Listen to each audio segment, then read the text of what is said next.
أشهد أن لا إله إلا الله وحده لا شريك له وأشهد أن محمدا عبده ورسوله صلاة وسلاما دائما على الرسول الأمين وعلى آله وصحبه أجمعين.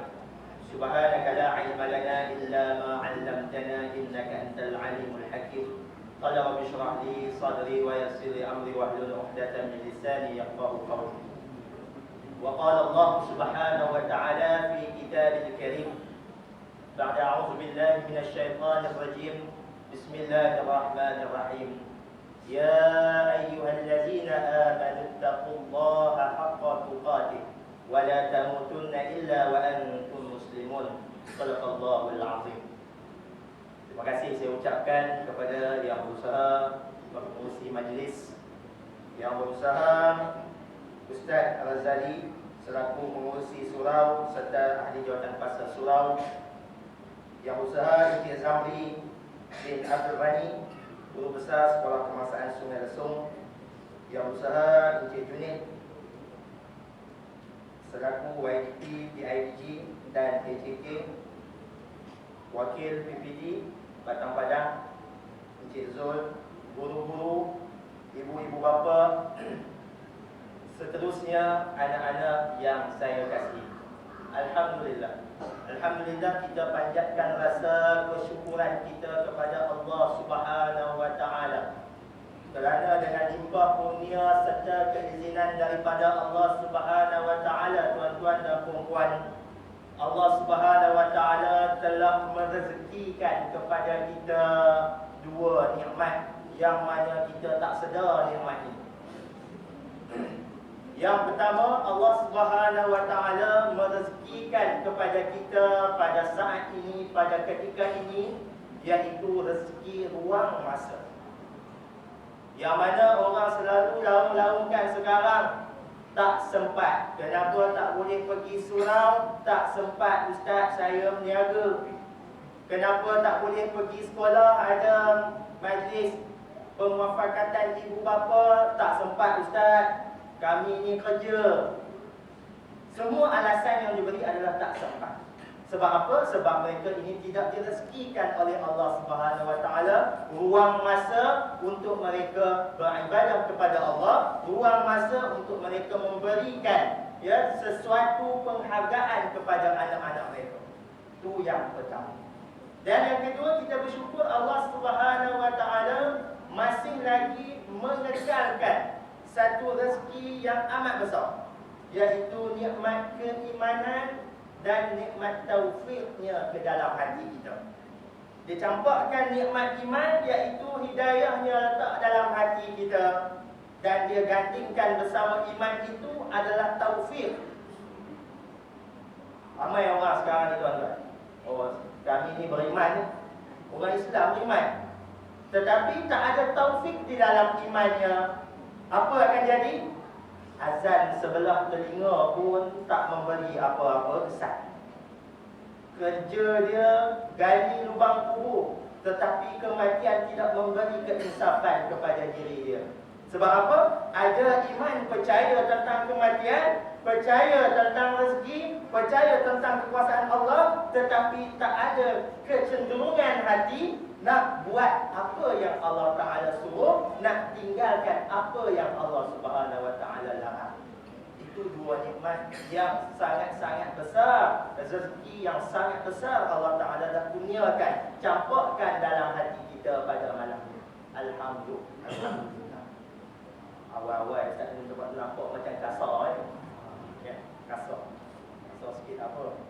Okay, baiklah tuan-tuan dan puan-puan yang dirahmati Allah, sebelum kita meneruskan lagi perkongsian ilmu kita pada malam ini, saya perkenalkan sikit tentang diri saya ni.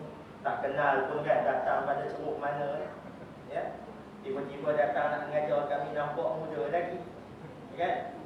Ada anak berapa orang dah ni nak mengajar kami. Kami ni anak besar-besar ni, nak ajar kami jaga anak. Baiklah tuan-tuan dan puan-puan, saya Muhammad Hafiz bin Muhammad Saad. Saya Muhammad Hafiz bin Muhammad Saad, guru di Sekolah Kebangsaan Sahur. Saya ni di kawasan Kampar ni tahun yang kedua. Baru 2 tahun duduk di Kampar Perak. Kapal Perak saya baru 2 tahun. Sebelum ni saya bertugas di Nabawan, Sabah. Nabawan di pedalaman atas Nabawan, pada Kalimantan. Siapa yang askar tu tahu lah. Kawasan tu cikgu korang ke sana. Askar mesti tahu. Nabawan, Sabah. Saya berkhidmat sana 2 tahun setengah dan dipindahkan ke sini. Alhamdulillah. Baik, itu sekadar secara ringkas tentang diri saya. Sebab masa yang diberikan pun tak mahu begitu banyak. Baiklah tuan-tuan dan puan-puan, kita fokuskan tujuan kita pada malam ini. Apa yang kita nak pada malam ini yang membuatkan diri kita boleh berkumpul, yang mana ibu bapa, ahli jawatan kuasa surau, para guru besar semua turun berkumpul di satu tempat yang penuh dengan keberkatan, iaitu di rumah Allah. Apa fokus kita? Fokus kita hanya sahaja untuk yang pertama-tamanya untuk meningkatkan ketakwaan kita kepada Allah. Kita tanamkan itu yang pertama, fokus kita. Bukan aku datang ni, saya datang ustaz, jadi anak saya marah saya, mau orang lain semua pergi, mau saya tak pergi. Nanti pergi sekolah besok, anak saya mesti cikgu tanya, kenapa mak kamu tak pergi? Saya rasa malu. Kita buang benda tu jauh-jauh. Kita fokuskan, aku hadir ke surau pada malam ini hanya saja yang pertama, nak mencari keredaan Allah, nak cas semula ketakwaan aku kepada Allah, rasa takutnya aku kepada Allah. Yang pertama, rasa bersedianya aku untuk menghadapi perjalanan yang amat jauh, iaitu perjalanan selepas kematian. Dan tanamkan benda itu yang pertama. Selain kita ada niat lain, kita nak bagi semangat kepada anak kita, tetapi kita letakkanlah keredaan Allah, ketakwaan kita kepada Allah itu yang utama. Sebab itu merupakan kunci kejayaan setiap muslimin dan muslimah. Baik tuan-tuan, kita nak membicarakan macam mana kita nak bagi anak kita ini semangat untuk belajar, ya?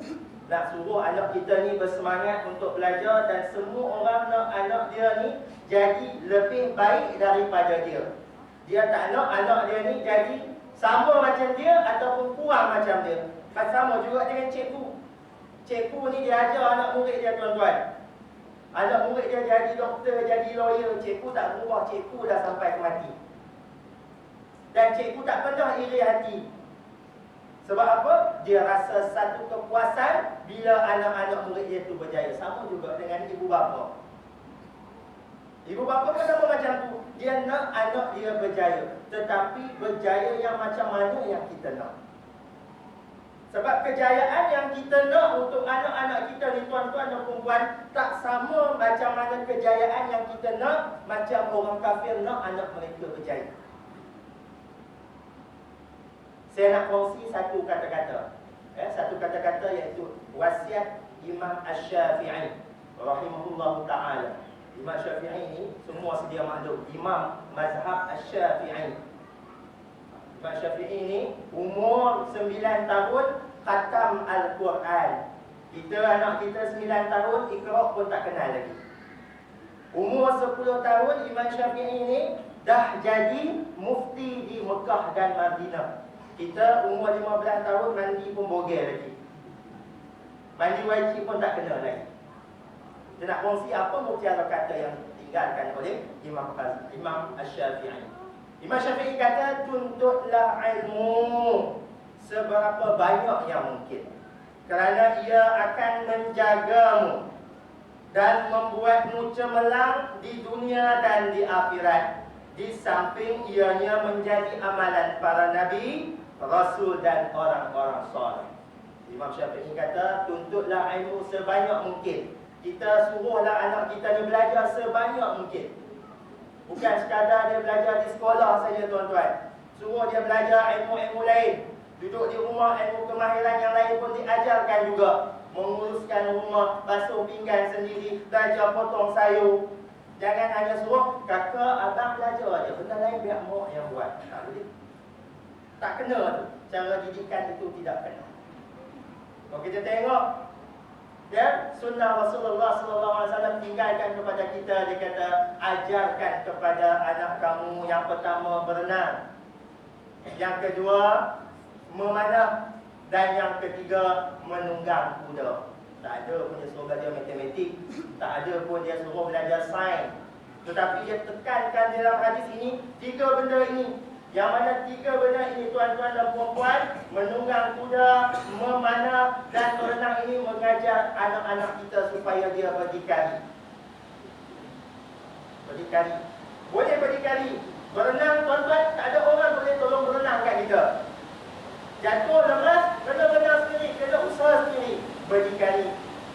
Memanah, mengajar kepada tumpuan, penumpuan kita kepada sesuatu target. Dan yang ketiga, menunggang kuda, yang mengajar tentang sifat keberanian. Itu yang perlu diajarkan. Ya. Ajar sebanyak mana ilmu, kerana ia akan menjagamu. Sebab apa? Ilmu ini, tuan-tuan, dia akan jaga si pemilik ilmu. Macam mana ilmu ni boleh jaga kita? Kita tengok yang pertama. Orang yang mana dia ada harta banyak, tak ada ilmu. Apa akan jadi? Dia akan menggunakan harta dia ini untuk melayan hawa nafsu dia. Sebab ilmu tak ada. Aku harta banyak, aku boleh minum arak. Sebab tak ada ilmu, tak tahu kata ilmu tu, kata arak itu haram. Aku banyak harta, aku boleh merasuah orang. Tak ada ilmu bahawa mengatakan rasuah itu adalah benda yang haram. Jadi, harta tadi yang tidak ada pengawasan daripada ilmu menyebabkan seseorang itu akan hanyut dengan harta dia, membawa dia ke dalam neraka Allah.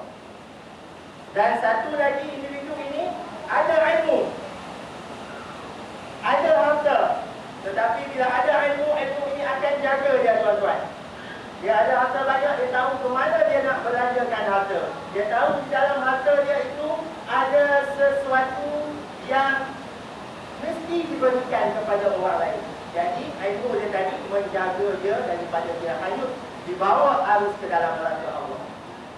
Itu beza orang yang berilmu, yang mana ilmu ini boleh menjaga.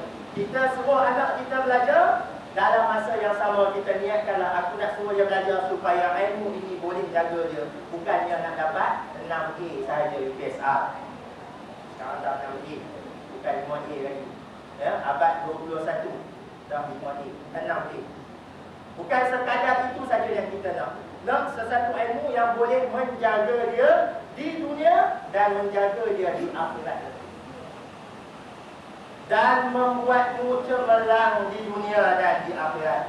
Dan ilmu tadi membawa kita cemerlang di dunia dan juga di akhirat. Hari ini kita hantar anak kita pergi sekolah, tuan-tuan.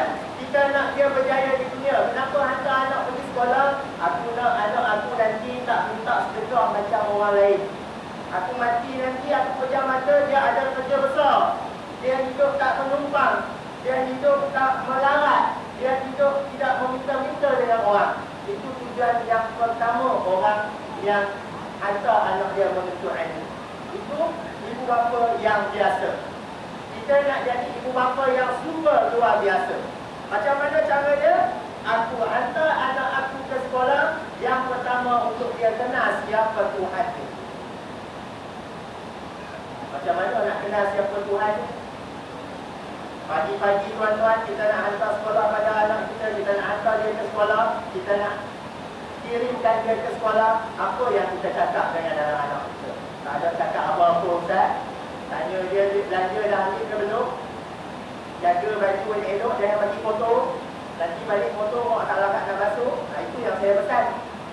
Lepas ini kita pesan, kamu pergi sekolah, yang pertama ingat, kamu amanah dengan diri kamu. Ayah amanahkan pada kamu, suruh pergi belajar, pergi sekolah, belajar. Kalau kamu ingkar amanah ini, Allah akan hitung amalan kamu. Ajar dia takut dengan Allah. Bila ada program-program keagamaan di sekolah, rangsang anak untuk minat kepada benda. Anak orang balik surat, camp pesta di solat, nak ajar anak sembahyang. Ayah dia tengok, ini tarikh cuti ni, cikgu ni tak reti ke apa benda. Ustaz ni tak pandai tengok kalender ke apa. Dah cuti sekolah, saya nak pergi pangkor, saya nak pergi sana, pergi sini, nak buat program solat lagi. Sebab apa? Kita tak nak anak kita ini kenal Allah. Kalau ibu bapa yang mana dia nak anak dia kenal Allah, dia akan rangsang anaknya. Semua pergi kepada program yang membawa dia cinta pada Allah. Balik sekolah, budak-budak Islam ni kena balik lewat. Kalau disambung lah. Sebab apa? Yang pertama kena tasbih baca Al-Quran. Yang kedua kena solat zuhur berjemaah. Datang tuan-tuan, mak ayah. Ustaz, saya nak bawa anak saya di rumah pun dia semayang juga. Tak semayang di sekolah pun di rumah memang kami semayang. Tak apa, ambil awak balik. Besok tanya anak dia, kamu semayang tak di rumah? Tak semayang pun Ustaz. Allah Rabbi. Ya, kita cuba menjauhkan anak kita ini daripada agama Allah. Tetapi kita berlumba-lumba nak suruh dia berjaya di dunia. Nak periksa dapat bagus, nak periksa dapat cemerlang, nak bagi kita ni bangga, nak bertunjuk dekat jiran bahawa anak kita ni paling terbaik di sekolah kebangsaan Sungai Lesung. Tapi dalam masa yang sama, kita dah menggagalkan dia daripada satu aspek yang amat penting, iaitu aspek ketuhanan dia, kepercayaan dia kepada Allah Subhanahu Wa Taala. Tuan-tuan dan puan yang dirahmati Allah,